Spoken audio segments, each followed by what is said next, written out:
Hey folks, before the video starts, please leave a like and subscribe to cheer me up. Make sure you are relaxed and enjoy today's stories.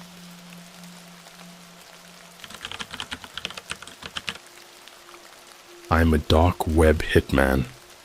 My next victim is government agent who works for Area 51.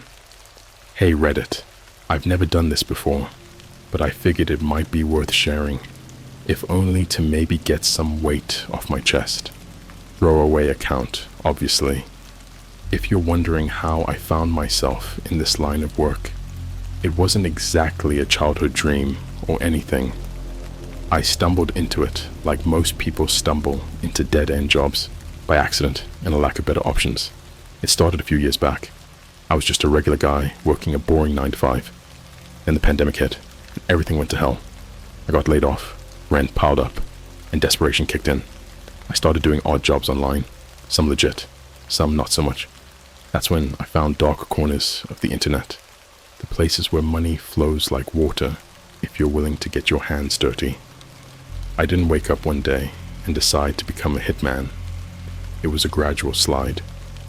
At first, it was just small stuff, digital sleuthing for people who wanted dirt on their enemies, hacking into email accounts, things like that. The pay was decent, but nothing to write home about. But as I got deeper, the jobs got darker. Eventually, I found myself on forums where people offered crazy amounts of money to make their problems disappear. And before you know it, I was in too deep to back out. So here I am, a hitman for hire on the dark web. The thing is, it's not always about killing. Sometimes it's just about scaring people or ruining their lives in other ways. But every now and then, a job comes along that demands the ultimate price. That's where I am now, sitting in my tiny apartment, staring at a new assignment that popped up last week. This one's different, though. This one's got me feeling something I haven't felt in a long time. Fear. The target is a guy named Daniel. He's some bigwig in the government. Apparently works at Area 51. I know, sounds like something out of a bad sci-fi movie, but the details are legit. The client is anonymous, as always, but the payment is more than I've ever seen. Enough to disappear forever. Enough to start a new life. If I can pull this off, I'm set for life. But it's not just the money that's got me on edge. It's the fact that they want it done in the most brutal way possible. They want a message sent. I don't ask questions, never have. But this one makes me wonder what the hell this guy knows or did to warrant such a price on his head. I spent the last few days gathering intel. Turns out Daniel's got a pretty regular routine. He lives in this fancy suburb, gated community, the whole 9 yards. But the weird thing is, for someone who supposedly works at one of the most secretive places on Earth, his security is lax. Too lax. It feels like a setup, but the money's too good to pass up. So, I watch. I wait. I follow him from a distance, trying to piece together his life. He's got a family, a wife, 2 kids. They look happy, normal. I've seen them in the backyard, laughing and playing like they don't have a care in the world. It makes me feel something I haven't in a long time. Guilt. As I'm writing this, I'm parked down the street from his house. It's late, and the neighborhood is quiet. I've got a decision to make, and it's eating me alive. Part of me wants to walk away, to say to hell with it and disappear. But the other part knows I can't. Not with the money on the line. Not with everything I've done to get here. I'm not a good person.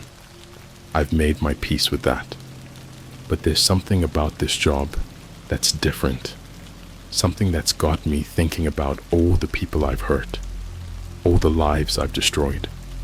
I wonder if this is what it feels like to have a conscience.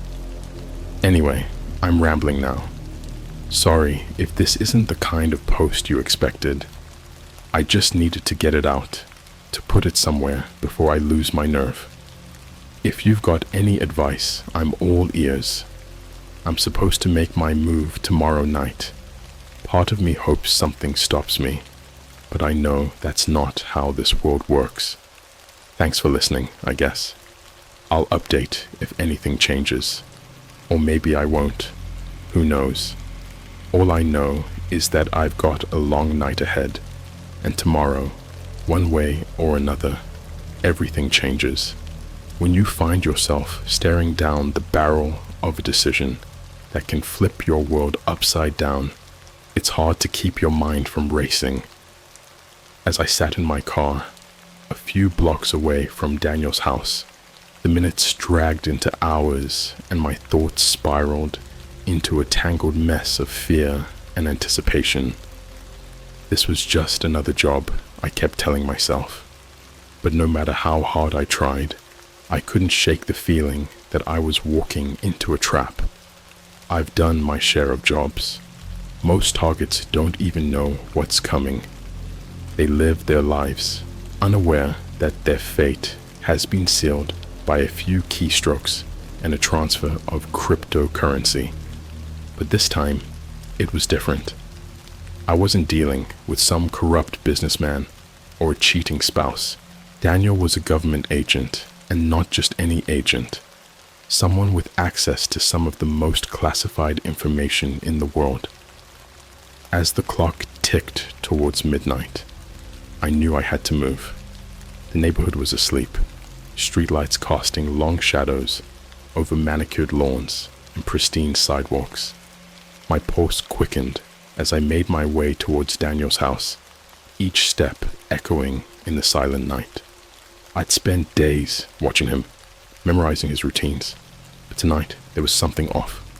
The house was dark, but I could feel eyes on me. My instincts screamed that I wasn't alone, but I pushed on, staying in the shadows as I approached his backyard. I slipped through a side gate and crouched behind a tree, scanning the house. The back door was unlocked, just like it had been the night before. An invitation or a mistake? I couldn't tell, but the thought of what lay beyond that door made my skin crawl. Pushing down the unease, I slipped inside. The house was eerily quiet, the kind of silence that presses in on you from all sides. I crept through the kitchen, past the family photos on the fridge that seemed to mock me with their normalcy. Then I heard it, a faint sound from upstairs, like the creak of a floorboard. My heart pounded as I made my way towards the stairs, each step deliberate and measured. I reached the top and paused, listening. That's when I saw it, a light under a door at the end of the hallway. I moved closer, holding my breath as I reached for the handle. I expected it to be locked, but it turned easily in my hand. Inside was a home office, cluttered with papers and a glowing computer screen. And there he was, Daniel, sitting at his desk, seemingly engrossed in whatever was on the screen. For a moment, I just watched him, the weight of what I was about to do pressing down on me like a lead blanket. He looked up, meeting my eyes in the dim light. I expected panic, fear, maybe even anger, but all I saw was resignation. I knew they'd send someone, he said quietly, not bothering to stand. Figured it was only a matter of time. His calmness caught me off guard. I kept my voice steady, the gun in my hand feeling heavier than ever. Why you? Daniel leaned back in his chair, sighing. I know things they don't want getting out. What kind of things? I asked, though I wasn't sure I wanted to know. He chuckled, a sound that sent shivers down my spine. You wouldn't believe me if I told you. I glanced around the room, the shadows closing in. Try me. He leaned forward, his eyes boring into mine. You ever wonder why they keep Area 51 so secret? It's not just aliens or tech. It's something far worse. My gut twisted at his words. I had heard all the conspiracy theories, but this was something else. What are you talking about? Experiments, he said, his voice barely above a whisper. On people. On things that shouldn't exist. They're creating monsters, and I've seen them. I felt a chill crawl up my spine, and for a moment I considered the possibility that he was just trying to rattle me, but there was a conviction in his eyes that made me hesitate. Why would they let you know? I asked, my voice steady despite the fear creeping in. Because I was part of it, he replied, his tone flat. But I couldn't take it anymore. I wanted out, and they knew it. The room seemed to close in on me as his words sank in. I had taken jobs before that were shady, morally bankrupt, but this was something else entirely. It wasn't just about money anymore. It was about choosing a side. The silence stretched between us, heavy and oppressive. I glanced at the papers strewn across his desk, at the faces of his family in photos lining the walls. This was a man with everything to lose and nowhere to run. What do you want me to do? I asked finally, my resolve crumbling under the weight of his secrets. He studied me for a moment, then nodded. There's a drive on my desk. Take it. Get it to the right people. Expose them. I hesitated, the gun still in my hand, the mission still hanging over my head like a guillotine. But something inside me shifted, the darkness of my own choices catching up with me. And you? I asked, knowing full well the answer. I'm already dead, he said, his voice resigned. They'll come for me, and they won't stop until I'm gone. I took the drive, my hands shaking. This wasn't how things were supposed to go. I was supposed to be the predator, not the pawn. But as I turned to leave, I realized that this was my chance, maybe my only chance, to do something that mattered. I left Daniel sitting there, the weight of his secrets following me, into the night. As I slipped back into the shadows, I knew that everything had changed. I was no longer just a hitman. I was a man with a mission, caught between the darkness of my past and the flicker of something resembling redemption. And as I drove away, the road stretching endlessly before me, I knew one thing for sure. The game had changed, and I wasn't sure if I'd make it out alive. But for the first time in a long time, I felt something close to hope. Tomorrow would bring its own challenges, but for now, I was free. Free to decide my fate. Free to face whatever came next. I just hoped I had lived long enough to see it through. My hands were still shaking when I got back into my car. The reality of what I had just done hit me like a ton of bricks. I had turned my back on everything I knew, betrayed the people who paid me, and for what? The promise of something better, something more. The air felt thick and suffocating, each breath a struggle as I fought to keep my composure. I couldn't go home. That much was clear. Whoever wanted Daniel dead would come looking for me next. I needed a plan, and I needed it fast. As I drove through the empty streets, my mind raced, trying to piece together my next move. My first thought was to disappear, to take the money I'd saved from previous jobs and vanish. But Daniel's words echoed in my mind, the drive burning a hole in my pocket. I had a chance to make things right, to do something that actually mattered. Running was no longer an option.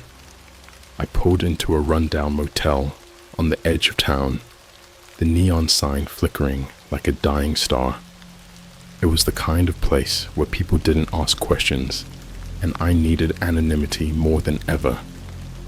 After checking in under a fake name, I locked the door behind me and finally allowed myself to breathe. The room was a dump, but it would do for the night. I sat on the edge of the bed, pulling out the drive Daniel had given me. It felt heavier than it should, the weight of its secrets pressing down on me. I booted up my laptop, fingers trembling as I plugged it in, unsure of what I was about to uncover. The files were encrypted, but I dealt with worse. It took a few hours and several cups of motel-grade coffee, but eventually I cracked it. What I found made my blood run cold. Photos and documents scrolled across the screen, each one more horrifying than the last. Images of twisted creatures, things that shouldn't exist. Some looked almost human. Others were grotesque, malformed nightmares. Daniel hadn't been lying. Whatever they were doing at Area 51, it was beyond anything I'd ever imagined. But it was the videos that sealed it for me. Grainy footage of experiments, of people being subjected to unspeakable horrors. Some were volunteers, others clearly weren't. I watched as scientists in lab coats worked methodically, their faces obscured by masks, their actions precise and detached. I felt sick, my stomach churning as I processed what I was seeing. This wasn't just a cover-up or a conspiracy. It was a full-blown nightmare, a glimpse into the darkest corners of human nature. And now I was a part of it, whether I liked it or not. The rest of the night passed in a blur, my mind grappling with the enormity of what I'd stumbled into. I was in way over my head, but I couldn't stop now. Daniel's plea echoed in my mind, a constant reminder of the choice I'd made. I needed to get the information to someone who could do something with it. But who? I couldn't trust the police or the government. For all I knew, they were in on it too. I thought about the media, but the files were too sensitive, too easily dismissed as fake or doctored. I needed someone who could make people listen.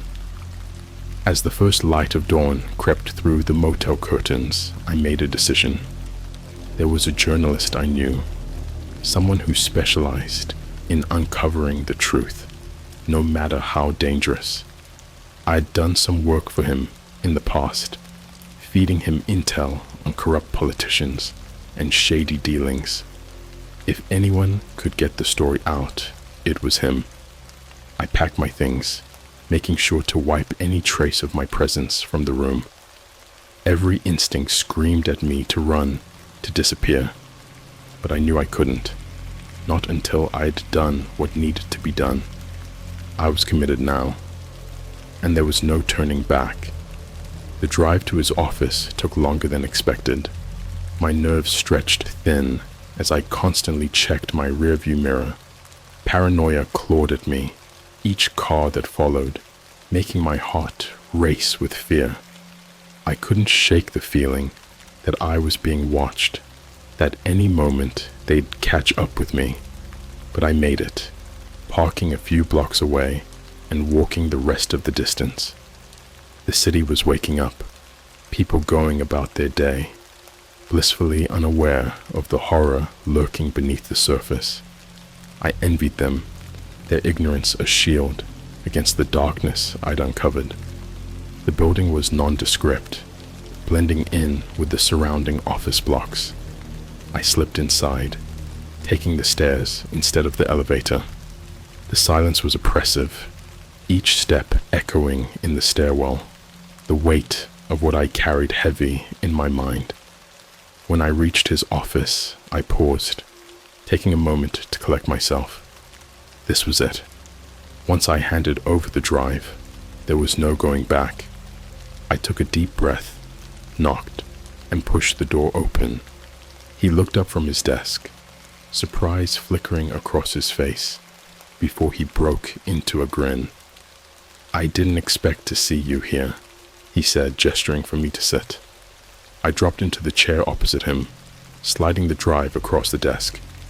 "I've got something big," I said, my voice steady despite the turmoil inside. His eyes widened as he picked up the drive, curiosity piqued. What is it? I leaned back, exhaustion washing over me.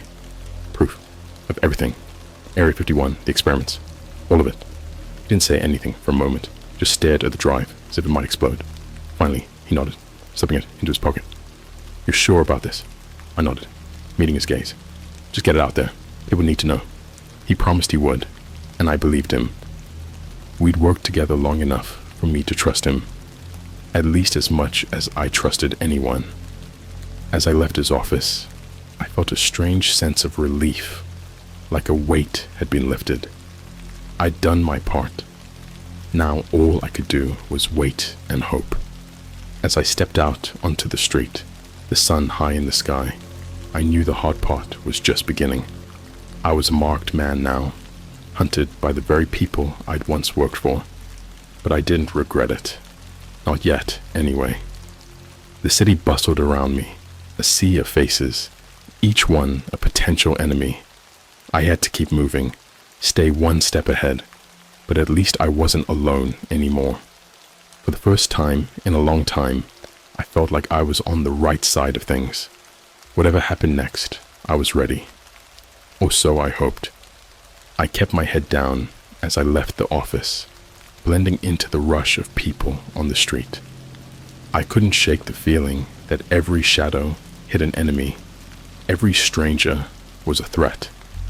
My nerves were frayed, paranoia gnawing at the edges of my mind.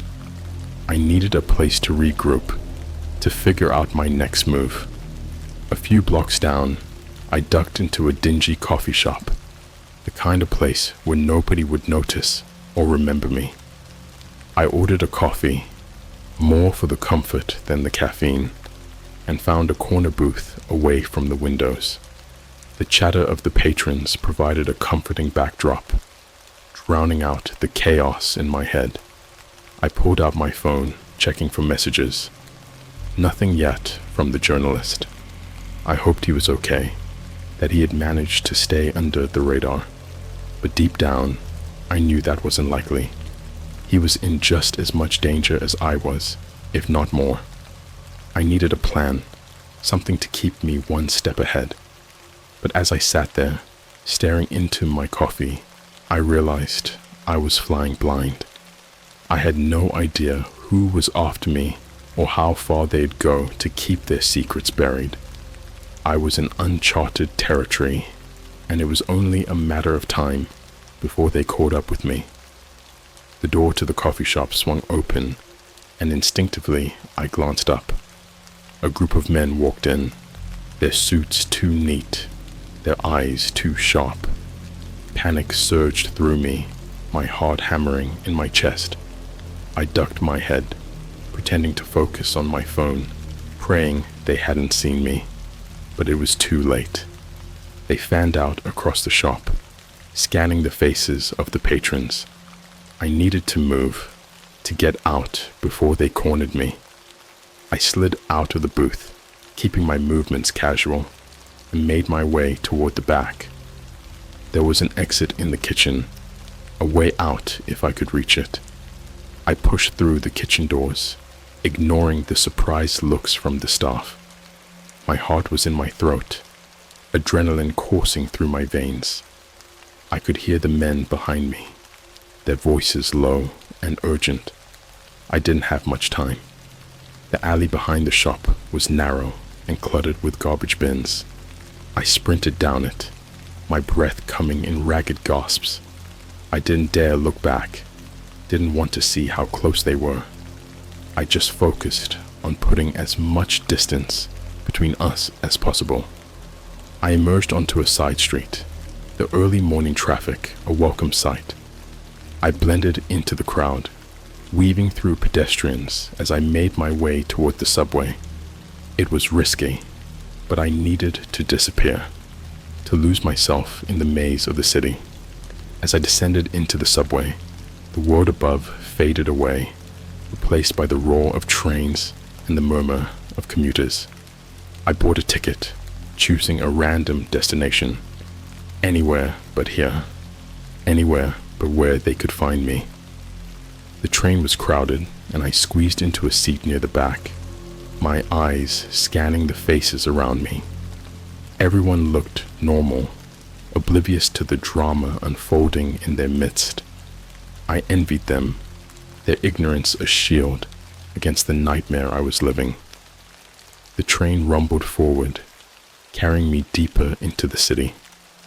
I let the rhythm of the ride lull me, my thoughts drifting as I tried to make sense of everything that had happened.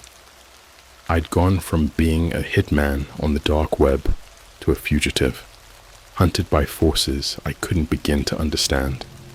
I thought about Daniel, about the family he'd left behind. They'd be safe now, at least for a while, but I couldn't shake the feeling that this was just the beginning, that there was more at stake than I realized. I needed allies, people I could trust to help me navigate this mess. But who? My contacts were limited, and most of them wouldn't stick their necks out for me. I was on my own, and that was a terrifying thought. As the train rolled to a stop, I knew I had to keep moving. The city was a labyrinth, but it was also my best chance at survival. I stepped off the train, merging into the flow of people, each step taking me further from the life I'd known.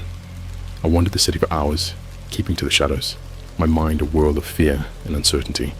The events of the past few days had left me reeling, the reality of my situation sinking in with each passing moment. I was in over my head, and I had no idea how to get out. Night fell, city lights casting a surreal glow over everything.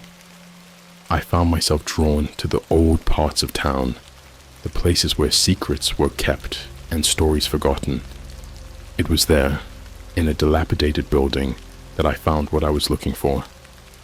The man I sought was an old acquaintance, someone who thrived in the gray areas of morality. He'd helped me before, back when I was just starting out. I hoped he'd do so again. His office was cluttered, papers and gadgets strewn across every surface. He looked up as I entered, his eyes narrowing as he took in my appearance. "You look like hell," he said, leaning back in his chair. I shrugged, dropping into a seat opposite him. "Been a rough few days." He studied me for a moment, then nodded. "What do you need?" "Information," I replied, the word heavy with unspoken fears. "I've got a target on my back, and I need to know who's pulling the strings." He leaned forward, his expression serious. "You've pissed off the wrong people, haven't you?" "Something like that," I admitted, the weight of my situation settling over me like a shroud. He sighed, rubbing his temples. "This isn't going to be easy or cheap. You know that, right?" I nodded, meeting his gaze. "I've got resources, and I'll pay whatever it takes." He considered my words, then nodded slowly. "All right. I'll see what I can dig up, but you need to lay low, stay off the grid as much as possible. They're not going to stop until they find you." His warning sent a chill through me, but I knew he was right. I had to be smart, to stay one step ahead if I wanted to survive. We talked for a while longer, discussing strategies and contingencies. He promised to get back to me as soon as he had anything, and I left his office feeling a little more hopeful, though still terrified of what lay ahead. As I stepped back into the night, I knew the clock was ticking. The people hunting me wouldn't stop, not until I was silenced for good. But I wasn't going to give up, not when I finally had a chance to do something right. The city stretched out before me, a labyrinth of possibilities and dangers. I took a deep breath, letting the cool air fill my lungs. I was still alive, still fighting, and for now, that was enough. Tomorrow would bring its own challenges, but I was ready. Whatever happened next, I would face it head on, determined to see this through to the end. The city was a maze of neon and shadows as I made my way back to the motel. My mind churned with possibilities, each one more dangerous than the last. I had allies now, people working behind the scenes, but it wasn't enough. I needed to make a move, to find a way to expose the truth before they found me. Back in my room, I locked the door and checked the windows, paranoia thrumming through me like a live wire.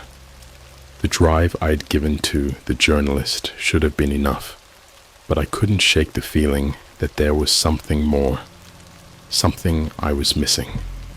My phone buzzed, and I grabbed it, half expecting it to be another threat, but it was a message from the journalist, a single line that sent a jolt of adrenaline through me.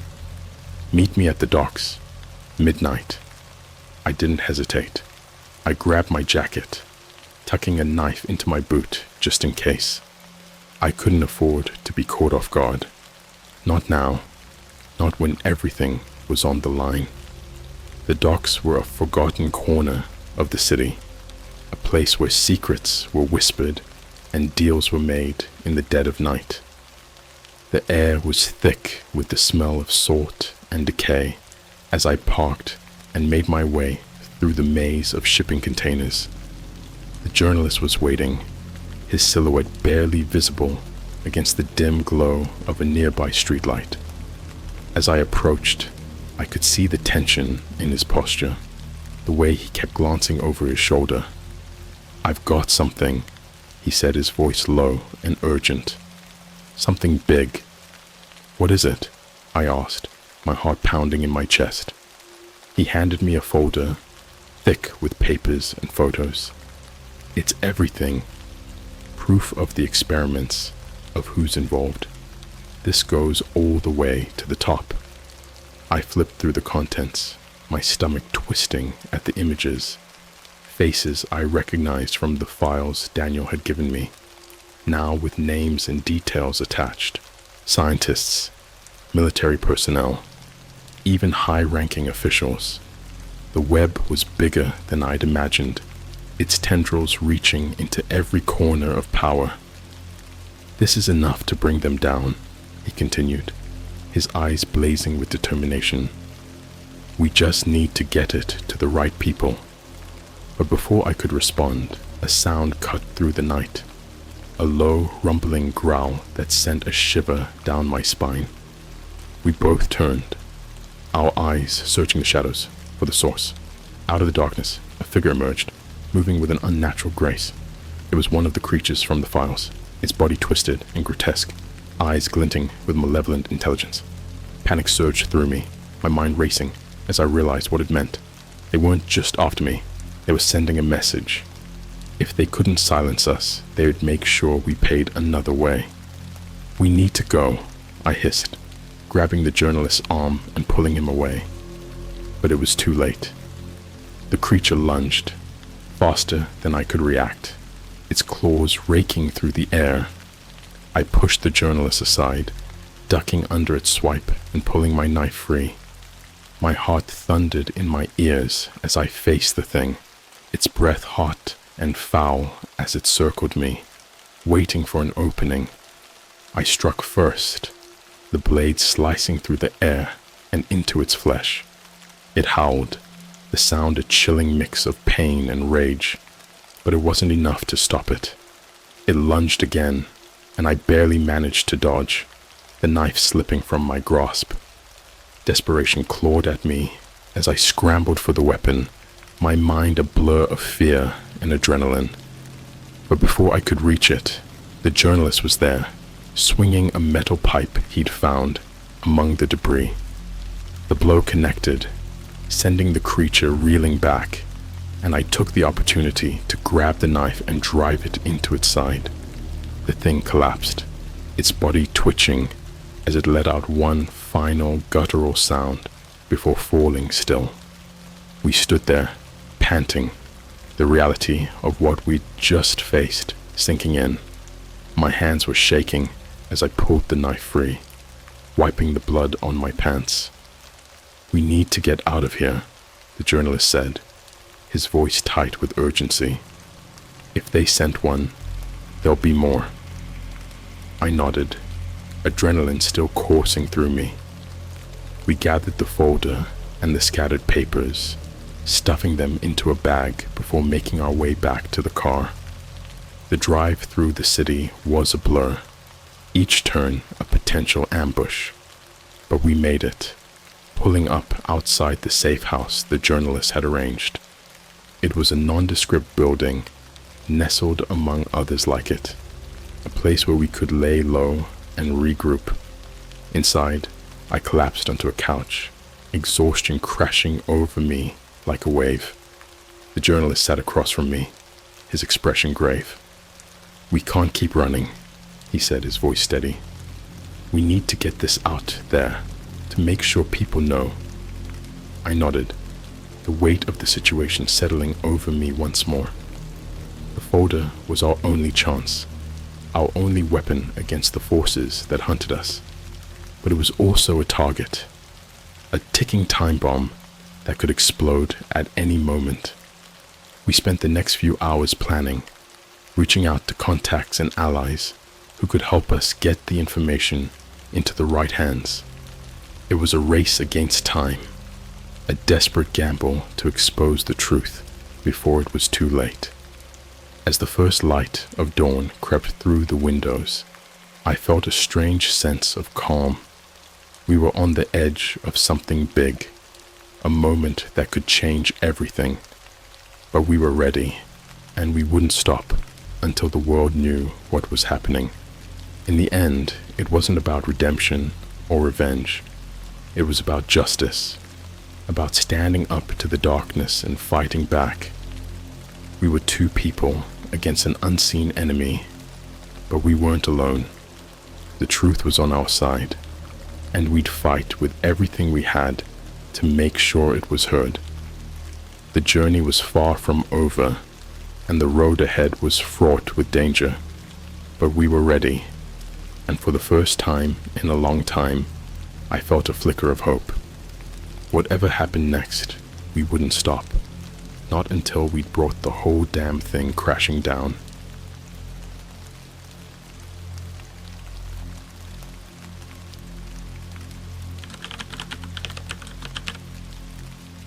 My father loves more my brother than me. I won a lottery with tickets I found on the deep web and didn't give them a single penny. I've always known my dad preferred my brother over me. I mean, it's not like he tried to hide it. Growing up, every time my brother Ethan got an A on a test, Dad would throw a mini party. Me, I'd get a pat on the back, maybe a good job if I was lucky. Ethan was the golden child, the one who could do no wrong, and I was the shadow lurking in the background. I guess I got used to it over the years, but deep down, it ate away at me like acid. It all started to unravel when I stumbled upon the deep web. You hear about it all the time, right? The place where the internet's darkest secrets lie, where you can find anything from illegal substances to hitmen for hire. I was curious, bored, and maybe a bit reckless.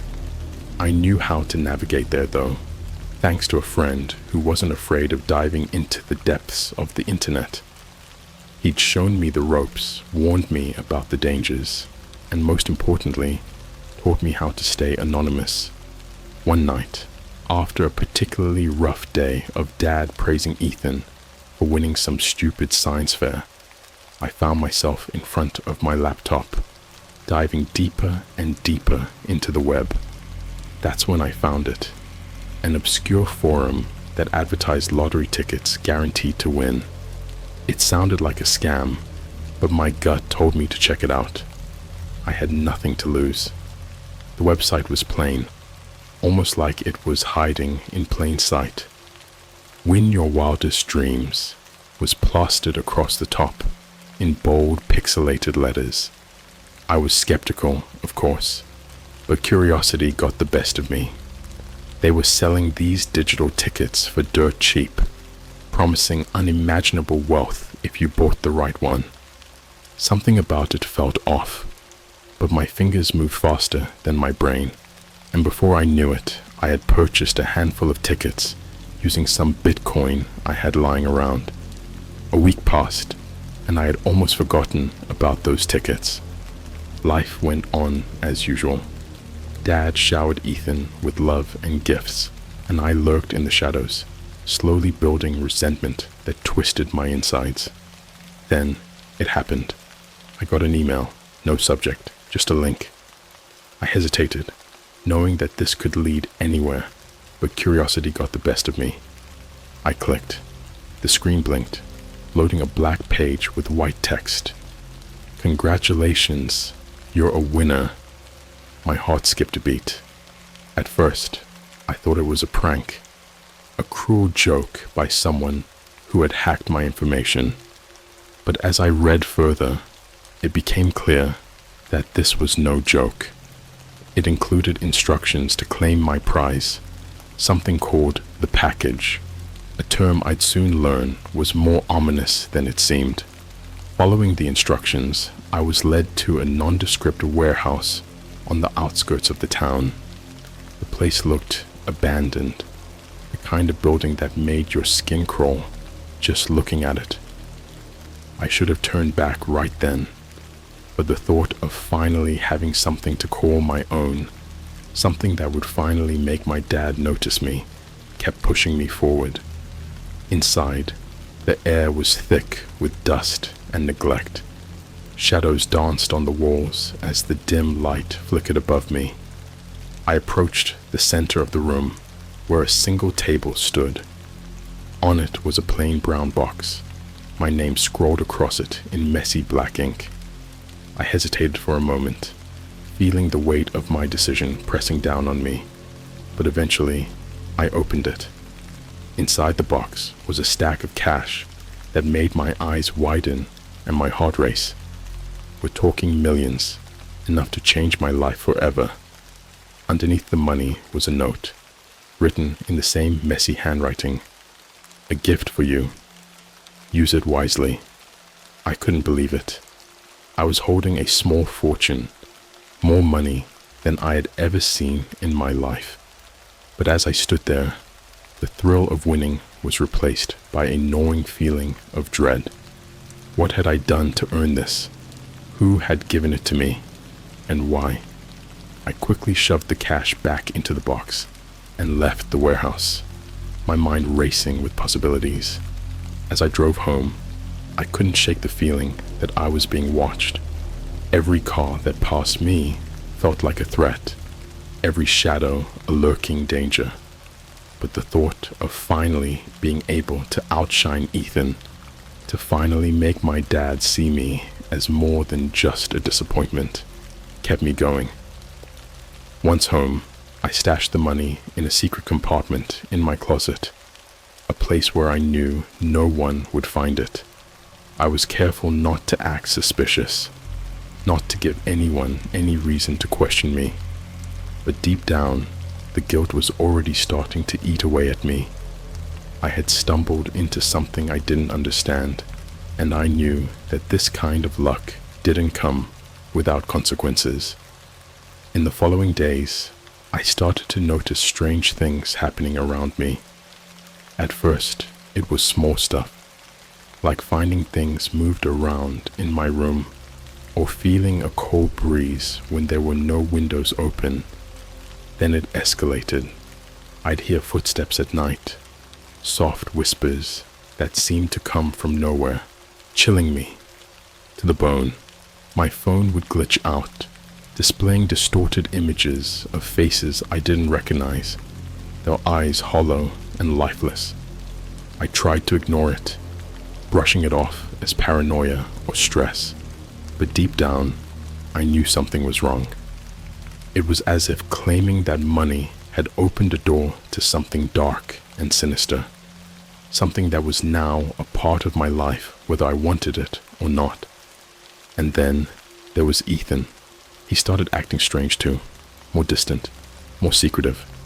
I caught him once staring at my closet with a look that made my skin crawl. It was as if he knew something, sensed the change in me or the presence that lingered in the shadows.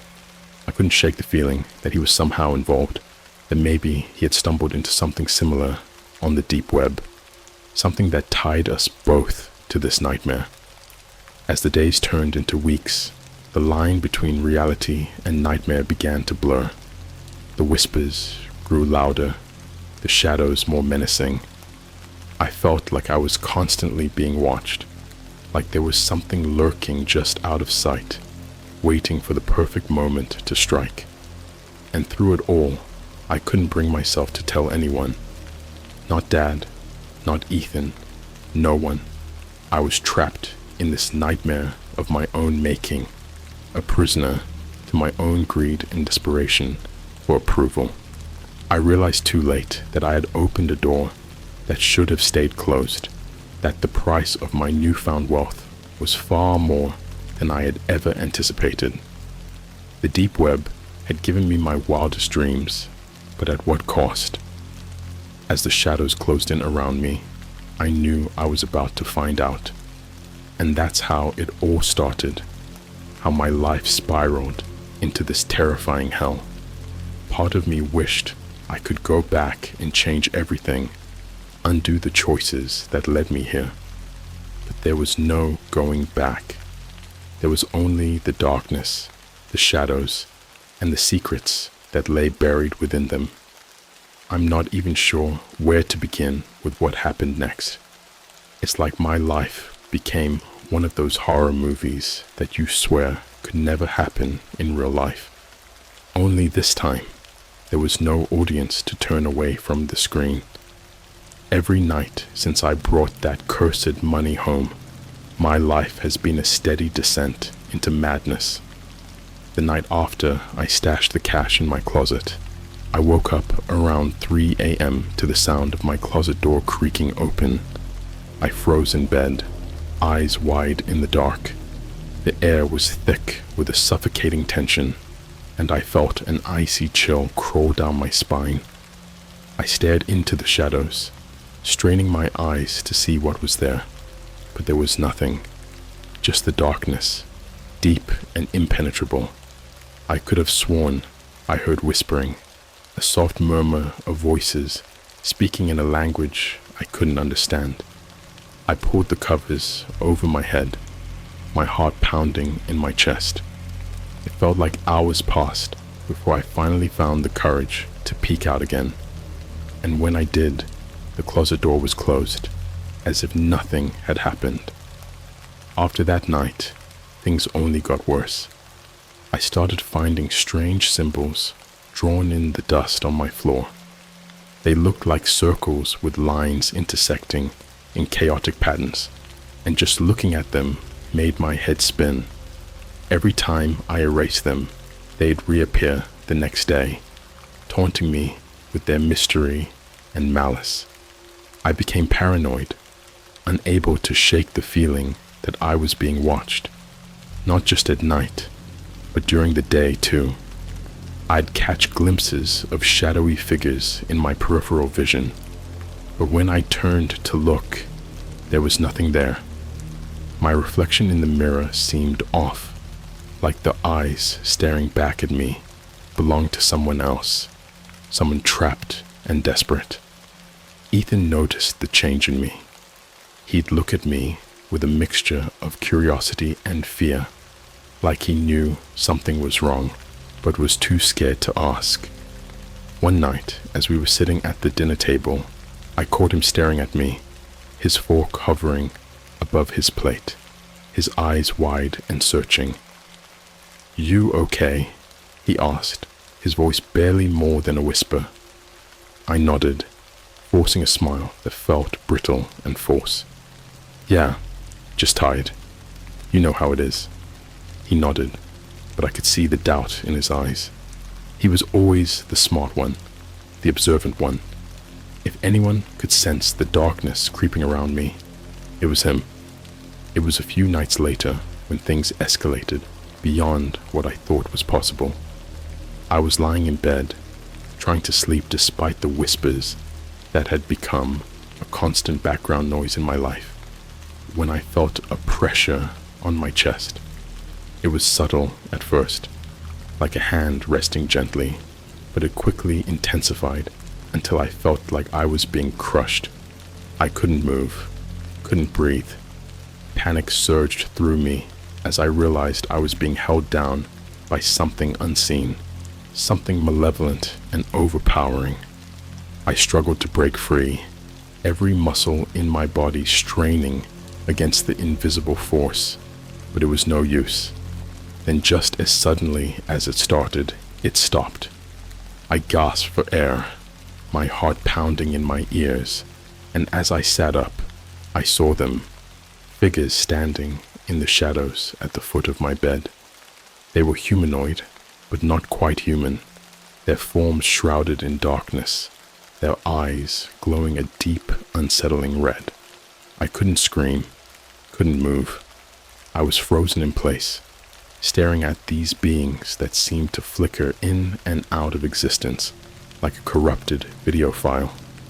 They whispered in unison, their voices echoing in my mind, a cacophony of sounds that threatened to overwhelm me. "You belong to us now," they said, the words searing themselves into my brain. "You've accepted our gift. Now you must pay the price."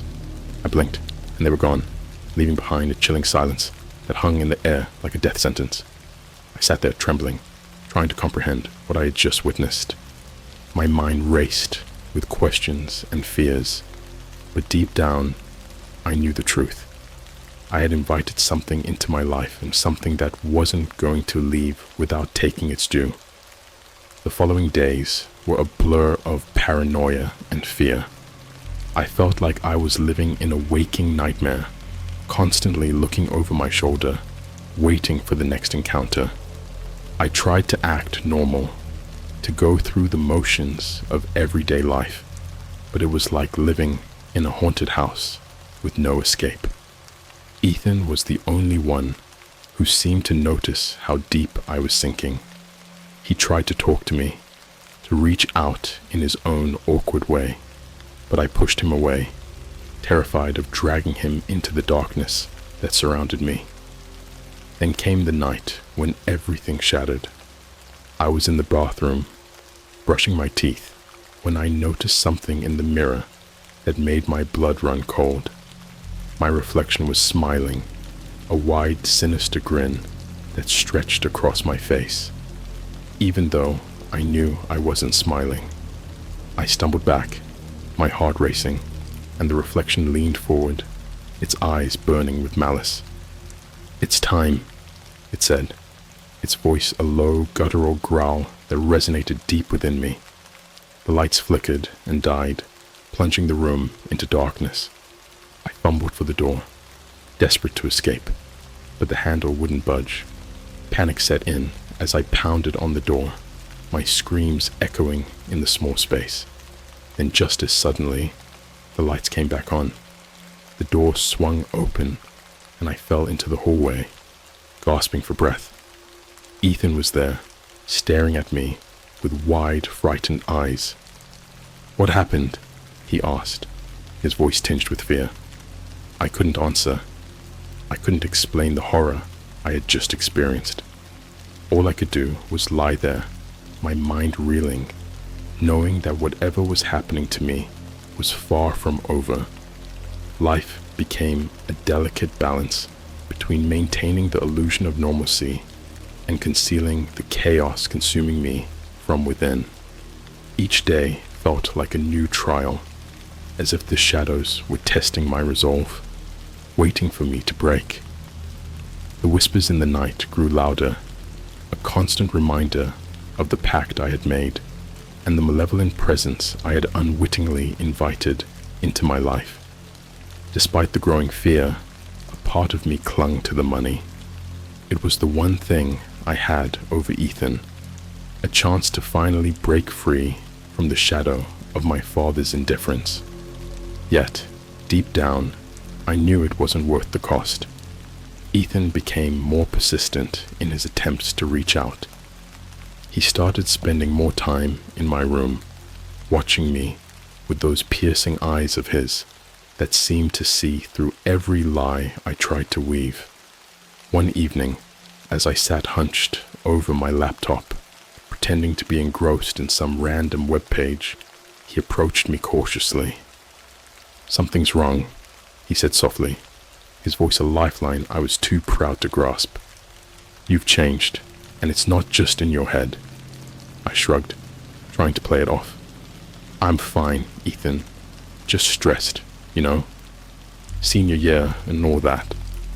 He didn't buy it, but he nodded anyway, respecting the boundary I'd put up between us. I could see the worry etched in his face, and for a moment, I wanted to tell him everything, to unload the nightmare that had become my life. But how could I? How could I explain the darkness that had seeped into my very being? That night, sleep eluded me, as usual. I lay in bed, listening to the faint hum of the house, the rustle of leaves outside, the ever-present whispering that surrounded me. Then I heard it, a soft tap at my window, barely audible yet insistent. I turned, my heart in my throat, and saw the silhouette of a figure standing outside. The shadows clung to it, masking its features, but I knew it wasn't human. I could feel its gaze, a piercing cold that seemed to slice through the darkness and pin me in place. "Open it," the voice in my head urged, the same guttural tone that had haunted me since that night in the bathroom. "Accept your fate." Every instinct screamed at me to stay away, to run and never look back, but I was rooted to the spot, compelled by some unseen force. I found myself rising from the bed, my feet moving on their own accord, drawing me closer to the window. As I reached out to unlatch it, I caught a glimpse of my reflection in the glass. It wasn't me staring back, but a twisted version of myself, its eyes glowing red, its mouth twisted into a cruel smirk. I recoiled, the spell broken, and stumbled back, my heart pounding in my chest. The figure outside let out a low, menacing growl, a sound that reverberated in my bones and sent a shiver down my spine. I watched in horror as it melded into the shadows, disappearing from view, leaving me alone with the suffocating darkness. I spent the rest of the night sitting in the corner of my room, my eyes glued to the window, waiting for the creature to return. But the night passed without further incident, leaving me exhausted and on edge when the morning light finally crept in. Over breakfast, Ethan eyed me warily, his concern more palpable than ever. I tried to brush it off, cracking jokes and pretending everything was normal, but he wasn't fooled. I could see the questions burning in his eyes, but he didn't push. Not yet. That afternoon, I found myself drawn back to the deep web, searching for answers, for some way to undo what I had done. But the more I looked, the deeper I fell into a rabbit hole of horror and despair. Every page I clicked seemed to hint at something darker, something beyond comprehension. Then I found a thread that caught my attention, a forum dedicated to those who had encountered the shadows, who had struck bargains they couldn't break. As I read through the posts, a chill settled over me. Each story was a mirror of my own, filled with warnings and regrets, with tales of people who had lost everything to the same forces that now haunted me. One post, in particular, stood out. It was from someone who claimed to have escaped, to have found a way out of the pact. They spoke of a ritual, a cleansing that could sever the ties binding me to the shadows, but the details were vague, scattered across several posts like pieces of a puzzle. I printed out everything I could find, determined to try anything, to grasp at any straw that might offer a chance at redemption. That night, after everyone else had gone to bed, I gathered the materials I needed, a few candles, a bowl of salt, and a small mirror. I followed the instructions as best as I could, setting up the ritual in the center of my room, the flickering candlelight casting eerie shadows on the walls. I sat cross-legged in front of the mirror, focusing on the reflection, trying to see beyond the surface to the truth hidden within. The air grew thick with tension, the whispers rising in a crescendo that threatened to drown out my thoughts. "Release me," I whispered, the words falling from my lips like a prayer, a desperate plea for freedom. The shadows in the mirror shifted, swirling like smoke caught in a windless void. For a moment, I thought I saw something, my own face, twisted and distorted, its eyes burning with an unholy fire.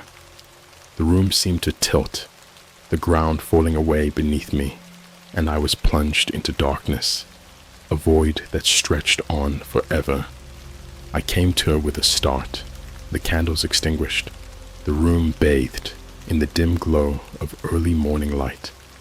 The whispers had stopped, replaced by a heavy silence that pressed down on me like a weight.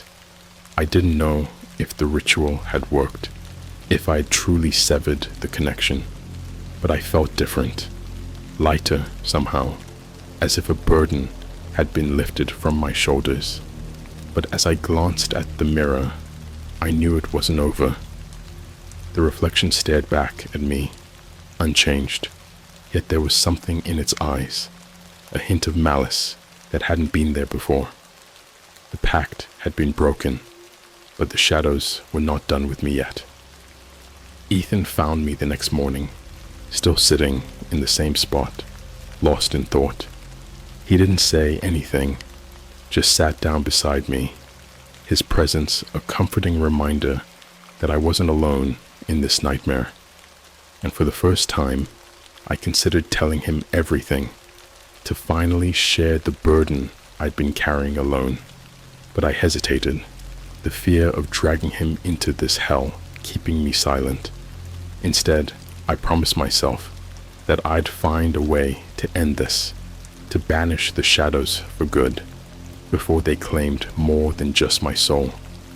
I wish I could say that the ritual had ended my nightmare, that I woke up the next morning and everything was magically fixed.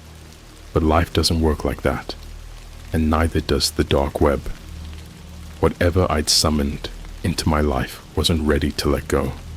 Instead, it seemed more determined than ever to make its presence known. In the days following the ritual, the house itself seemed to turn against me. It was subtle at first, lights flickering, doors creaking open on their own, the temperature dropping suddenly, leaving a chill that settled into my bones. But then it escalated. Electronics malfunctioned whenever I was near, and I found my phone displaying grotesque images, faces twisted in agony and fear, their eyes wide and pleading. I started losing time too. There were moments, minutes, sometimes hours, where I couldn't remember what I'd done or where I'd been.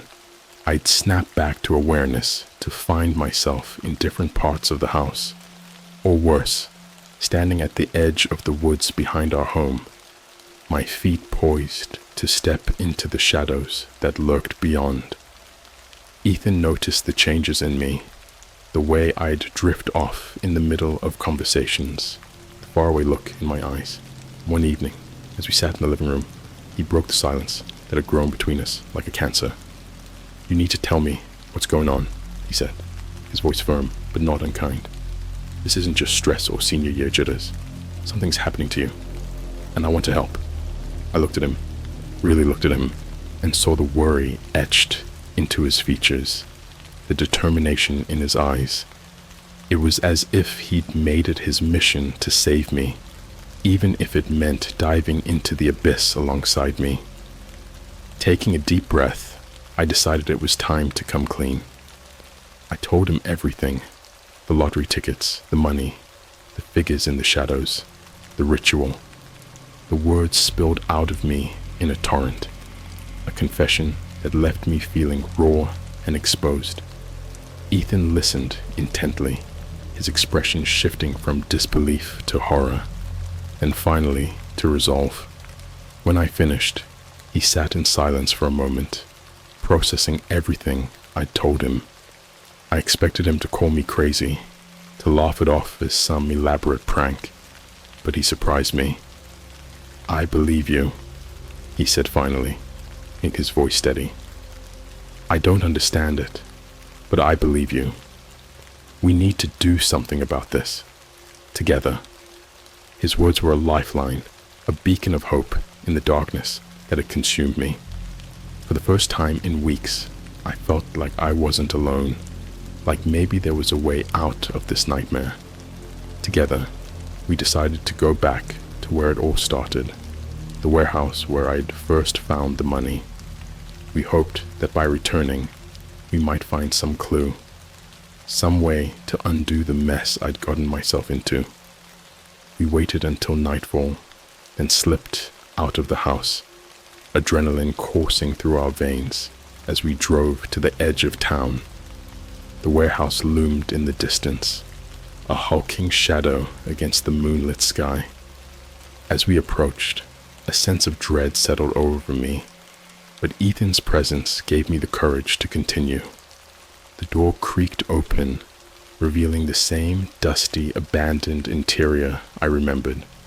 But this time, there was something different.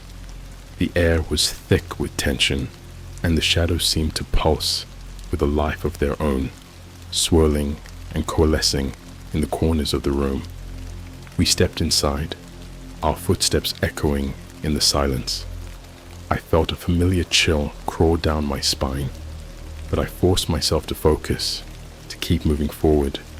We made our way to the center of the room, where the table still stood, empty and ominous. "Do you see anything?" Ethan whispered, his voice barely audible. I shook my head, my eyes scanning the darkness for any sign of movement. Then a flicker of light caught my attention, a glint of something metallic lying in the dust at the base of the table. I reached down, my fingers closing around a small, intricately carved key. It was cold and heavy in my hand, and as I held it, I felt a strange sense of familiarity, as if I'd seen it before, but couldn't quite place where. "What is it?" Ethan asked, peering over my shoulder. "A key," I said, my voice tinged with uncertainty. "But to what?" We searched the room, looking for anything the key might fit, but found nothing. Frustrated and running out of time, we turned our attention to the walls, feeling for any hidden compartments or doors. That's when we found it.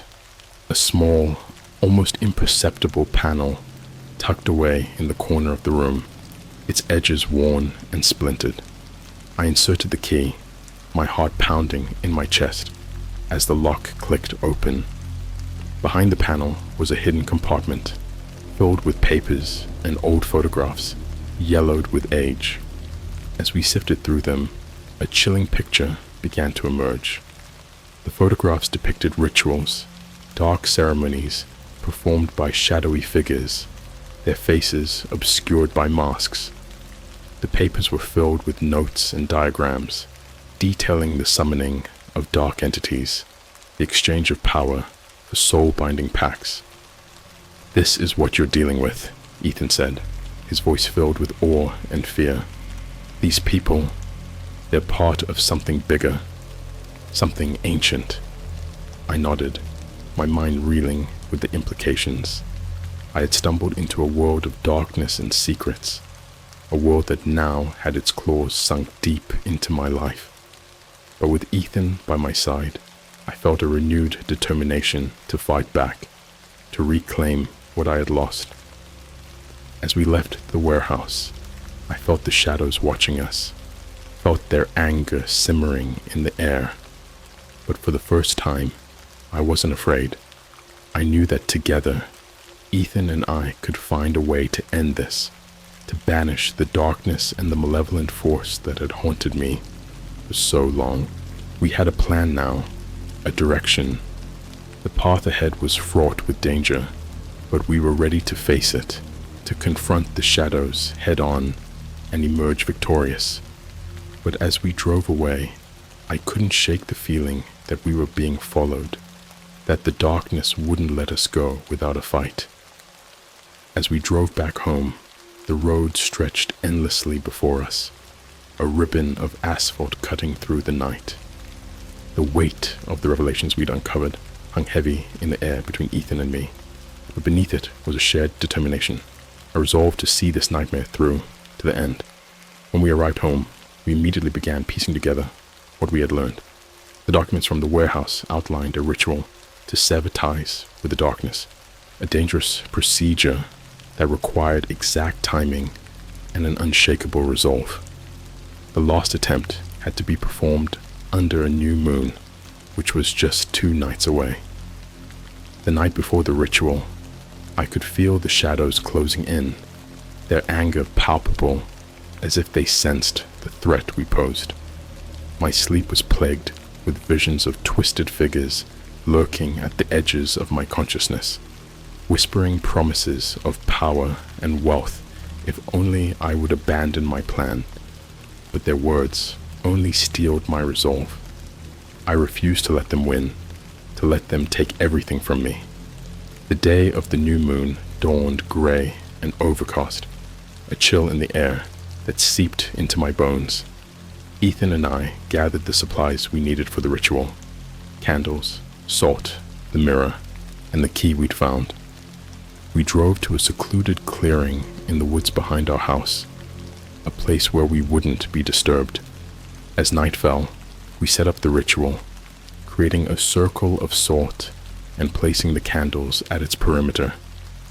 The moonless sky stretched above us, the stars distant and cold. I could feel the shadows gathering around us, a dark presence that made the hair on the back of my neck stand on end.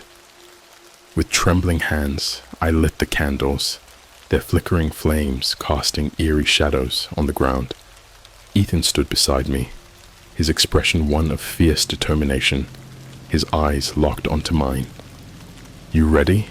he asked, his voice steady despite the fear I knew he felt. I nodded, swallowing the lump in my throat. "Let's do this." We began the ritual, following the instructions from the warehouse, our voices rising and falling in a chant that seemed to resonate with the very air around us. The shadows swirled at the edge of the circle, pressing against the barrier we'd created, their whispers a cacophony that threatened to drown out our words. As we chanted, the air grew colder, the shadows more agitated, but we held our ground, pouring every ounce of our will into the ritual. The candles flickered wildly, their flames bending toward the darkness as if drawn by an unseen force.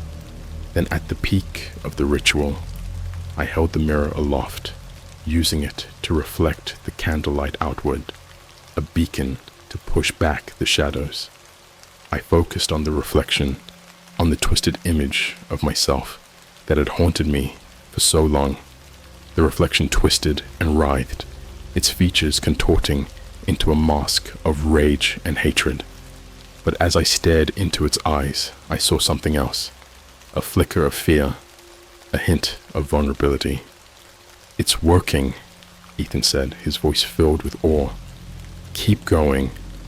I poured every ounce of my being into that moment, confronting the darkness within and without, refusing to let it control me any longer. The mirror trembled in my hands, and I could feel the shadows pulling at it, desperate to reclaim their hold. With a final surge of defiance, I shouted the last words of the ritual, feeling them reverberate through the night, a shockwave that pushed the shadows back. The air crackled with energy, and for a moment, time seemed to stand still. Then the shadows shattered, exploding outward in a burst of light and sound, their whispers silenced, their presence evaporating like mist in the morning sun. I stumbled back, the mirror slipping from my grasp and shattering on the ground, but I didn't care. The darkness was gone, the shadows vanished. Ethan caught me before I fell, his arm steadying me as the world righted itself. We stood there for a moment, breathing in the cool night air, the silence, a balm to my frayed nerves.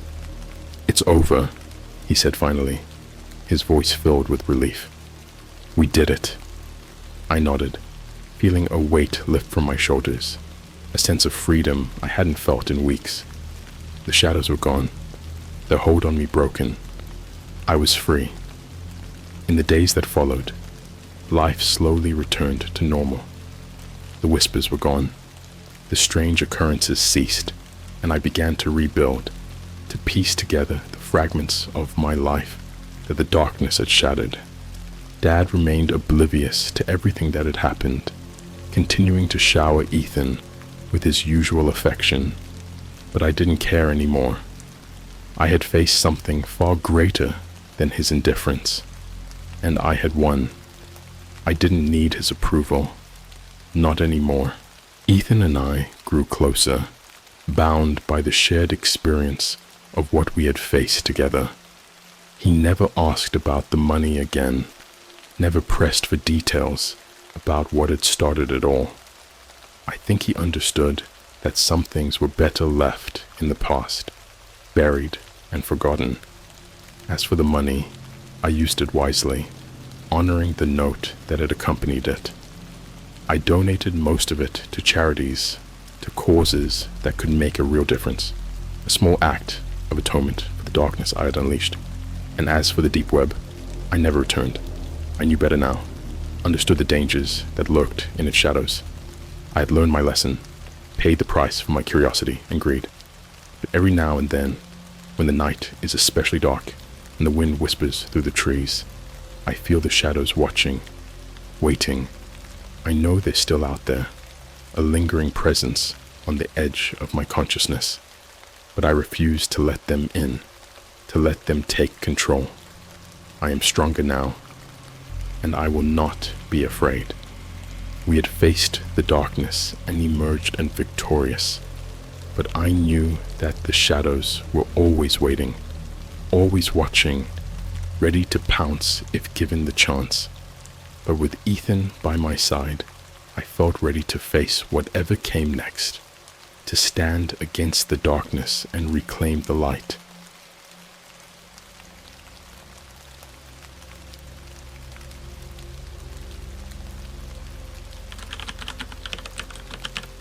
I called Dark Web Detective to help me uncover my dead father's secret. He left. I wish I didn't started this at first place. Alright, this is gonna sound crazy, but hear me out. I'm not really one to believe in supernatural stuff, and I'm not into horror movies, but this thing that's been happening to me is on another level. It's the kind of stuff that keeps you awake at night, you know. It all started about 6 months ago when my dad died. He was a pretty private guy, kept to himself mostly, and worked as an accountant. I thought I knew everything about him, but boy, was I wrong. After the funeral, we started going through his stuff. You know, the usual. Old clothes, some personal papers, and a few family heirlooms. But then, I stumbled upon something strange.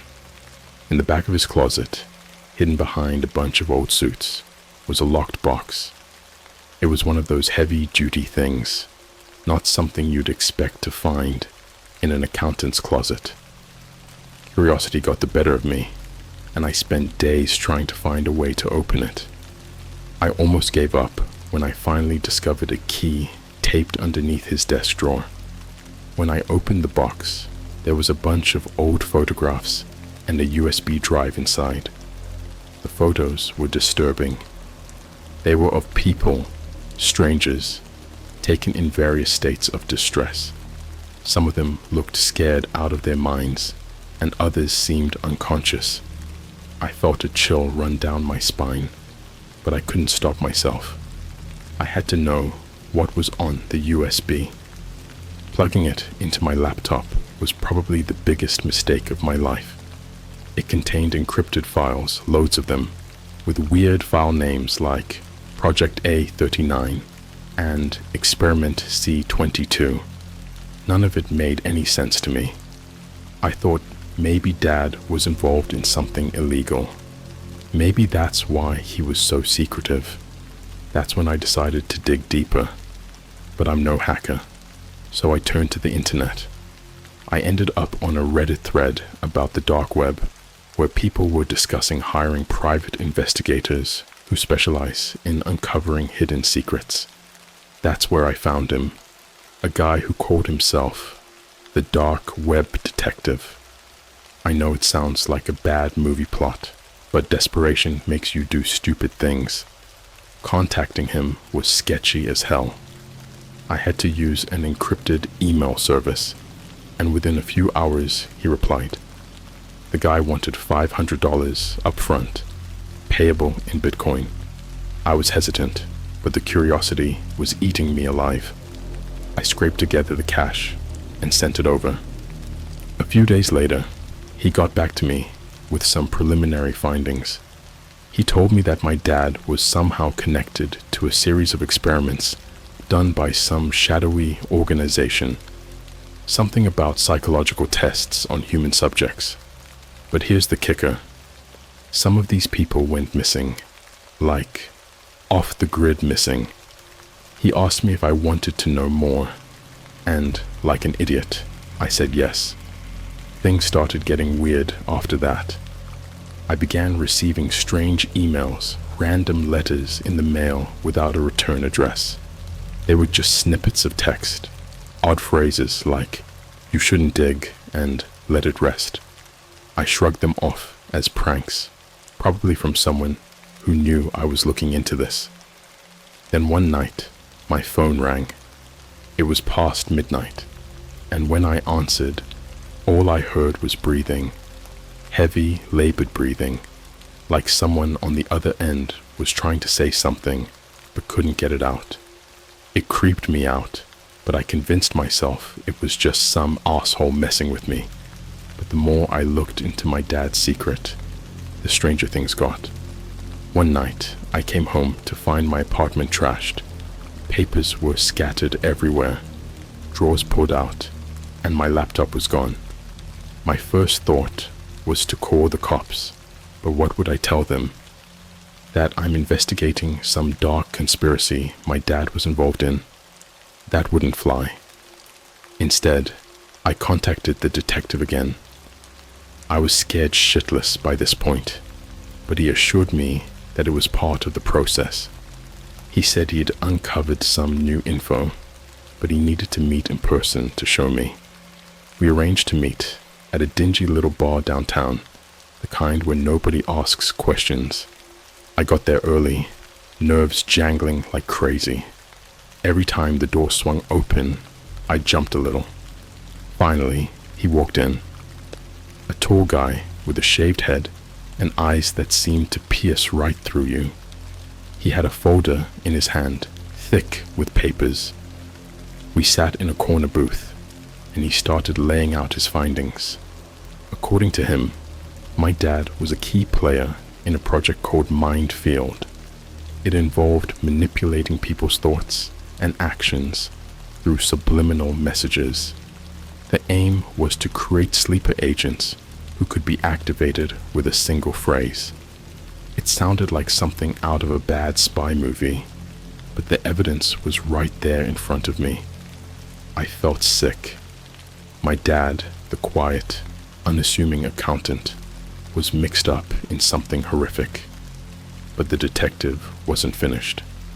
He said that during the experiments, some of the subjects started showing signs of extreme distress, claiming they were seeing things, shadows and figures that shouldn't be there. And then they just vanished. At this point, my head was spinning. The detective leaned in closer and told me that he believed my dad tried to back out of the project. That's why he kept all the evidence in case something happened to him. But it was too late. They'd gotten to him, silenced him before he could blow the whistle. Leaving the bar, I felt like I was in a daze. I didn't know what to think anymore. I just wanted to forget everything and pretend none of this ever happened. But deep down, I knew there was no going back. Not now. I couldn't shake the feeling that I was being watched.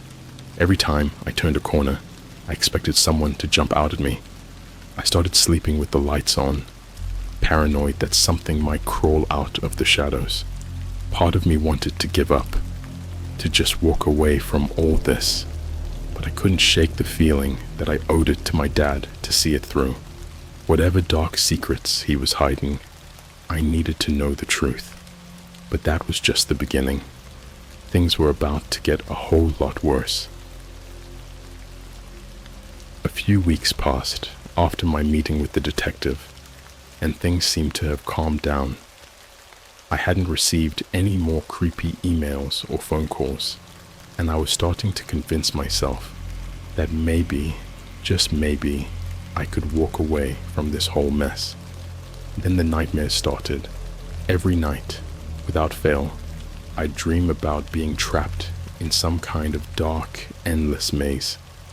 The walls were lined with mirrors, and each reflection showed me something different. Sometimes it was my dad, staring at me with hollow eyes.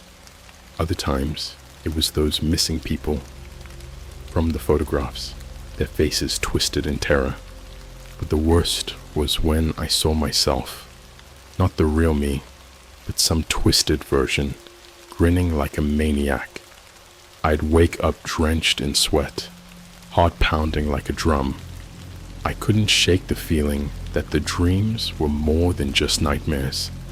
They felt like warnings, but I couldn't decipher what they meant. The detective had mentioned something about subliminal messages in the experiments, and I started wondering if somehow I had been exposed to them. It sounded insane, but nothing about this whole situation made sense. In desperation, I turned to the one person who might know what to do. My dad's old friend, Uncle Mike. He wasn't really my uncle, just an old family friend who'd known my dad for years. I hadn't spoken to him since the funeral, but I figured he might have some insight into my dad's past. I called him up and asked if we could meet. He sounded surprised to hear from me, but agreed to have coffee at a local diner. When I arrived, he was already there, nursing a cup of black coffee and looking like he hadn't slept in days. We exchanged pleasantries, but I could tell he was anxious. I told him about the box I'd found, the photos, the USB, and the dark web detective. His face turned ashen, and he looked around the diner like he expected someone to be listening in. "Your dad was a good man," he started, voice trembling slightly. "But he got mixed up in something he couldn't handle. We both did. That caught me off guard. I hadn't realized Uncle Mike was involved too. He explained that they'd been approached years ago by a group claiming to be conducting research on the human mind. The money was good, and they had assured them it was all above board. But as time went on, things started to get weird. The group was pushing boundaries, experimenting with new techniques that Uncle Mike was convinced were unethical. He had tried to talk my dad into leaving, but the money was too good, and my dad believed they were onto something groundbreaking. Then one day, Uncle Mike said he saw something he couldn't explain. He didn't go into details, but whatever it was enough to make him walk away. My dad tried to follow suit, but by then, it was too late. They were in too deep. Uncle Mike warned me to stop digging. He said I'd put myself in danger by looking into it, and that some things were better left buried, but I couldn't let it go. I had to know what my dad was involved in, even if it meant risking everything. After our meeting, things escalated quickly. My apartment was broken into again, but this time, they didn't bother trashing the place. They left a message instead. Scrawled across the wall in bright red paint were the words, "Stop or else." It felt like a punch to the gut. I was terrified, but I also knew I couldn't back down now. I needed answers, and the only way to get them was to keep pushing forward. I contacted the detective again, told him what had happened, and asked if he had any new information. He said he'd been digging deeper into the files and had uncovered something shocking. He wanted to meet again, but this time he insisted on a more secure location. We agreed on an abandoned warehouse on the outskirts of town. It sounded sketchy, but by this point, I was willing to take the risk. The warehouse was exactly what you'd expect: dark, empty, and creepy as hell. I parked my car and walked inside, the sound of my footsteps echoing in the vast space. The detective was there, waiting with a laptop and a few files spread out on a makeshift table. He didn't waste any time getting to the point. The experiments my dad had been involved in were just the tip of the iceberg. The group behind them was much larger and more dangerous than we'd imagined. They'd been conducting these experiments for years, all over the world, and the results were terrifying. The detective showed me footage from one of the experiments. It was grainy, black and white, but I could make out what was happening. A man sat in a chair, hooked up to a bunch of wires and machines. A voice off camera recited a series of phrases, and the man's expression changed with each one. At first, he looked calm, but as the phrases continued, his face contorted in pain, then fear, then anger. It was like watching someone being possessed. His eyes went wild, and he started thrashing against the restraints, screaming until the sound cut off abruptly. The detective explained that these were the results of their mind control experiments. They'd figured out how to trigger emotions, actions, even memories with a few simple words. The implications were horrifying. If they perfected this, they could control anyone, anywhere, without them even knowing. My head spun as I tried to process everything. My dad had been part of this, willingly or not, and now, by digging into his past, I had put myself in their crosshairs. The detective urged me to stop investigating, to disappear for a while until things blew over. But how could I? I couldn't just walk away knowing what I knew. I had to find a way to stop them, to expose what they were doing. As I left the warehouse, a sense of dread settled over me. I knew I was in over my head, but there was no turning back. Whatever dark path my dad had been on, I was on it too, and there was no telling where it would lead. Things were about to get even more dangerous, and I had no idea if I'd make it out alive. After leaving the warehouse, I felt like I was stuck in a bad dream, one I couldn't wake up from. The fear was constant, gnawing at me like a hungry rat. I knew I was being watched. I could feel it in the pit of my stomach. Every shadow seemed to move, and every creak in my apartment set my heart racing. A few days later, I received a package. There was no return address, just my name scrawled in messy handwriting. I almost didn't open it, thinking it might be a trap, but curiosity got the better of me. Inside was a single, unmarked DVD. I hesitated, feeling a cold sweat on my palms as I slid it into my laptop. The screen flickered to life, and my heart dropped into my stomach. It was footage of my dad. He was sitting in a dimly lit room, looking tired and worn down, like he hadn't slept in days. He started talking, his voice shaky. He spoke about the experiments, confirming everything the detective had told me. He talked about how it had started with simple tests, how they were just trying to see if they could influence thoughts and emotions subtly. But things spiraled quickly.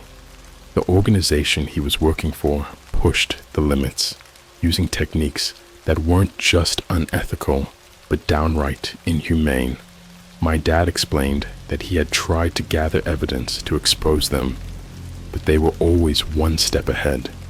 He suspected that some of his colleagues had already been compromised, their minds altered to serve the organization. He was terrified, but he said he had a plan to blow the whistle, to bring the whole thing crashing down. But the video was cut short.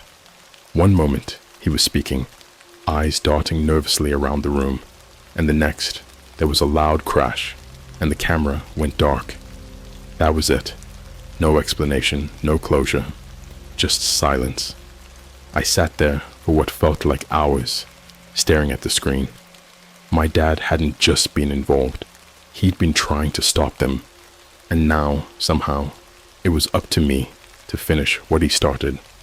But how? I was just a nobody, in way over my head.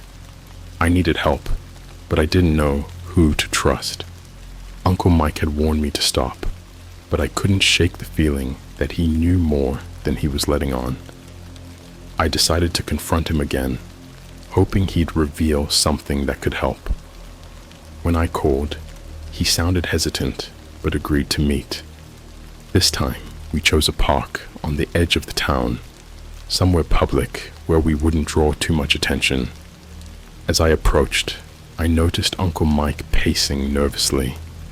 He looked over his shoulder constantly, and his hands trembled as he lit a cigarette.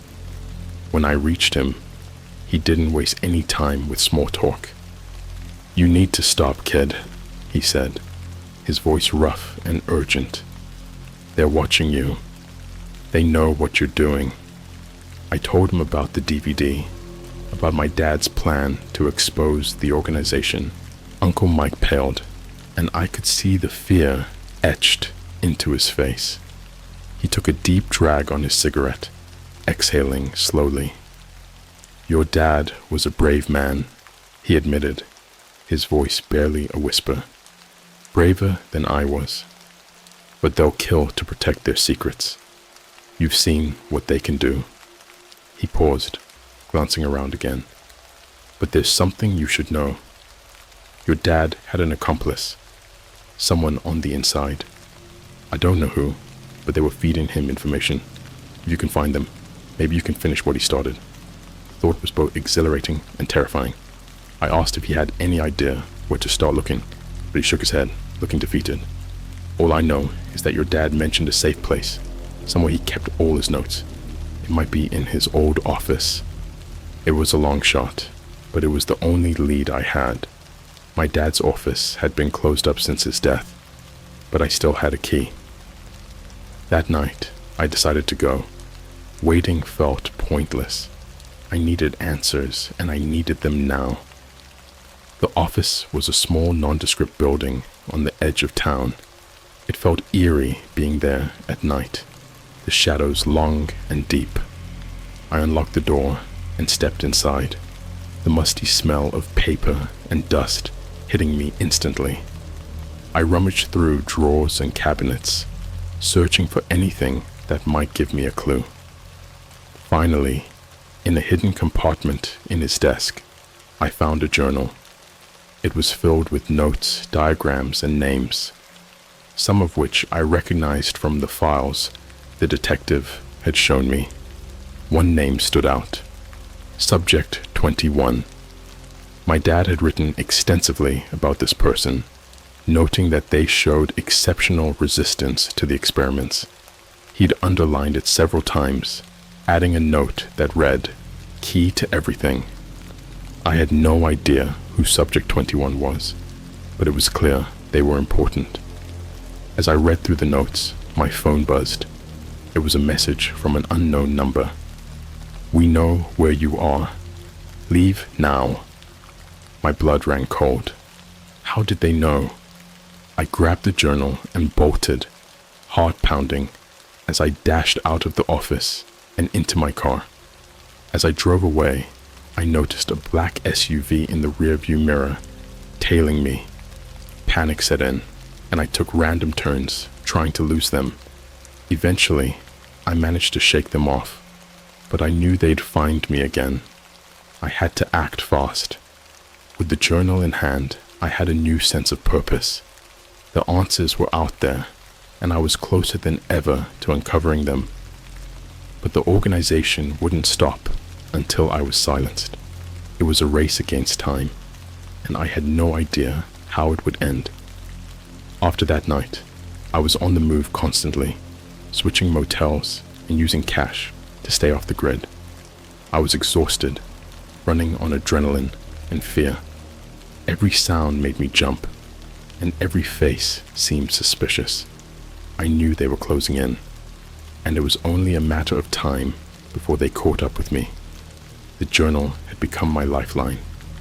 I pored over its pages, looking for any clues that might lead me to Subject 21. My dad's notes were meticulous, but cryptic, filled with codes in shorthand I couldn't decipher. I needed help, and there was only one person left I could think of who might be able to assist: the dark web detective. Reaching out to him was a risk. I wasn't even sure if he was still in town, but I sent an encrypted message asking for another meeting. Hours passed, each minute dragging longer than the last. Just when I was about to give up hope, I got a reply. Midnight, usual place. I arrived at the warehouse just before midnight, my heart pounding in my chest. It felt like walking into a trap, but I had no choice. The detective was my only shot at figuring this out.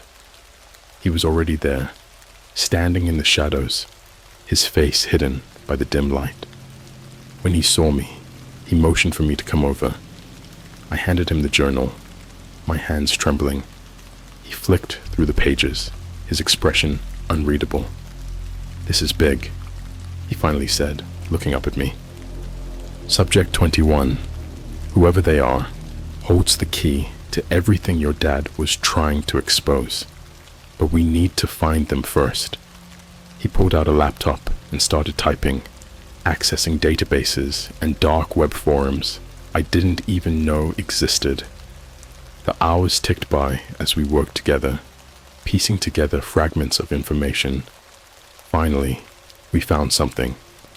A name. Emily Jensen.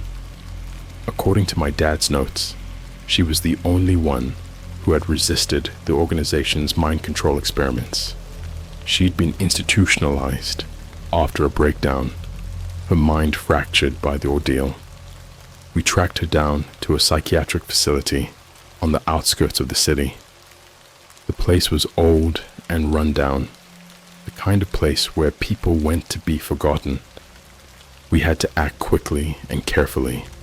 I didn't want to think about what would happen if we were caught.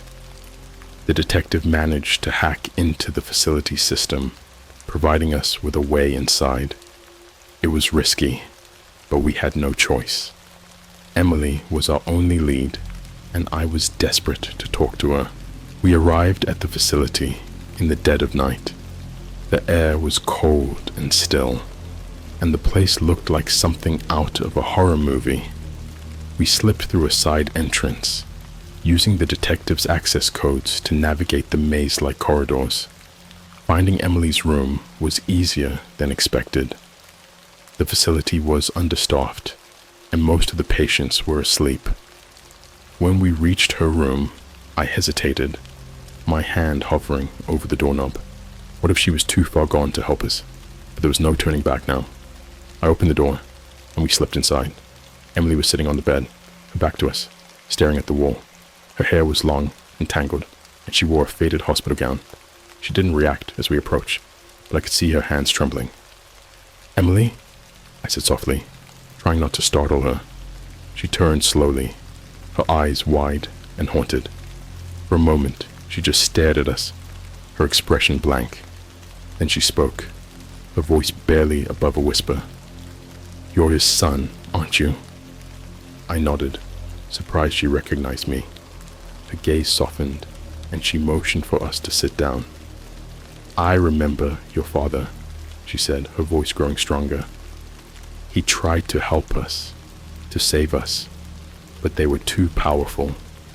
She talked about the experiments, about how they'd been forced to listen to recordings for hours, their minds being molded and shaped against their will. But something in her resisted. She didn't know why, but the subliminal messages didn't take hold like they did with the others. They said I was broken, she explained, a bitter smile on her lips. But your father thought I was special. He said I was the key to stopping them. I asked if she knew what he meant, but she shook her head. All I know is that he left me something, a package. He said it would explain everything, but they took it from me when I got here. My heart sank. We'd come so far, but it seemed like another dead end. Then the detective spoke up. We need to find that package. It might be our only chance. Emily nodded, looking more determined now. There's a storage room at the end of the hall. That's where they keep our belongings. We thanked her and slipped out of the room, making our way down the dimly lit corridor. The detective used his skills to disable the security cameras, and we reached the storage room without incident. Inside, we found rows of lockers filled with patients' possessions. It took us a while, but eventually, we found Emily's. Inside was a small sealed envelope with my dad's handwriting on it. I ripped it open, my hands shaking. Inside were documents, more notes, and a USB drive. The notes detailed a plan to expose the organization's activities to the world, using the media and government contacts my dad had cultivated over the years. The USB contained all the evidence we needed: recordings, documents, even video footage of the experiments. It was enough to blow the whole thing wide open. But as we stood there, triumphant, I heard footsteps approaching. We were out of time. The detective grabbed my arm, and we made a hasty exit, barely slipping out of the facility before the staff could catch us. As we drove away, the enormity of what we'd found began to sink in. We had the means to stop the organization, to finish what my dad had started, but we also had a target on our backs, and they wouldn't stop until we were silenced. I had no idea what would happen next, but I knew one thing: there was no going back. We were in too deep, and it was time to see this through to the end. With the evidence in hand, we had the power to bring down the organization, but we were also in more danger than ever before. The detective and I spent the next few days laying low, hiding in a rundown motel on the edge of town. We kept the lights off and the curtains drawn, always listening for the sound of footsteps outside. I knew we had to act fast. The longer we waited, the greater the risk of being found. The organization had eyes everywhere, and it was only a matter of time before they tracked us down. The detective reached out to a few trusted contacts, people who could help us get the information to the right authorities. But we couldn't trust just anyone. We needed someone who wasn't already compromised, someone who would take the evidence seriously. While we waited for a response, I went through the documents my dad had left behind. Each page painted a clearer picture of the horrors the organization had committed. The experiments were just the beginning. They'd been using their mind control techniques on unsuspecting subjects for years, embedding themselves in every level of society. Politicians, business leaders, even law enforcement, all potentially under their influence. It was terrifying to think about how far their reach extended. My dad had been trying to stop them, but he was just one man. Now, it was up to us to finish what he started. Finally, the detective's contact came through, a journalist with a reputation for exposing corruption, someone who had connections in high places. We arranged a meeting at a secluded location, somewhere far from prying eyes. The day of the meeting, I felt a mix of fear and anticipation. We were taking a huge risk, but it was the only way. The detective and I arrived at the location early, a small cabin hidden deep in the woods. It was isolated and quiet, perfect place for a clandestine meeting. The journalist showed up right on time. He was a grizzled, no-nonsense type, with sharp eyes that seemed to take in everything at once. We handed over the evidence, explaining everything we knew about the organization and their experiments. He listened intently, nodding as we spoke, his expression grim. "This is big," he said when we finished. "If what you're saying is true, it'll blow the lid off everything. But it's dangerous. These people won't go down without a fight." I knew he was right. We were poking a hornet's nest, and the consequences could be dire. But there was no turning back now. We had to trust that the truth would prevail. The journalist promised to take the information to his contacts, to get it into the hands of people who could do something about it. As he left, I felt a weight lift off my shoulders. For the first time in months, I felt like we might actually succeed. But that feeling was short-lived. As we made our way back to the motel, I noticed a car following us. My heart sank. We'd been careful, but somehow they'd found us. The detective and I exchanged a glance, and I could see the determination in his eyes. "We need to lose them," he said, gripping the wheel tightly. We sped through the streets, taking sharp turns and back roads, trying to shake our tail. But the car kept pace, always a few car lengths behind. My mind raced as I thought of what they might do if they caught us. We finally managed to lose them on a narrow, winding road, turning off onto a dirt path that led deeper into the woods. We drove until we reached a clearing, then killed the engine and sat in silence, listening for any sign of pursuit. The minutes ticked by, each one feeling like an eternity, but no one came. We'd managed to escape. For now, I knew this wasn't over. The organization wouldn't stop until they silenced us for good, but we'd taken the first step, and that gave me hope. The next few weeks were a blur. The journalist published a series of explosive articles exposing the organization's activities and shining a light on their operations. The story spread like wildfire, making headlines worldwide. There was backlash, of course. Some people dismissed it as conspiracy theory, while others demanded investigations. But the evidence was undeniable, and the pressure mounted. Slowly, cracks began to appear in the organization's facade. High-profile arrests were made, and more whistleblowers came forward, emboldened by the exposure. The tide was turning, and for the first time, it felt like justice might actually be served. But it came at a cost. The detective and I had to disappear, to live under new identities to avoid retribution. We'd lost everything. Our homes, our friends, our lives. But we'd won something far more important, the truth. It wasn't easy starting over, but I knew my dad would be proud of what we'd accomplished. His work had saved countless lives, and his sacrifice hadn't been in vain.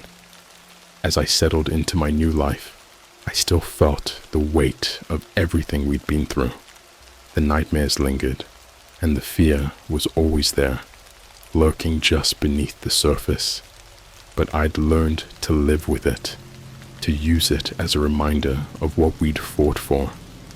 The organization was broken, its members scattered and powerless, but I knew there would always be others like them, lurking in the shadows, waiting for their chance to rise.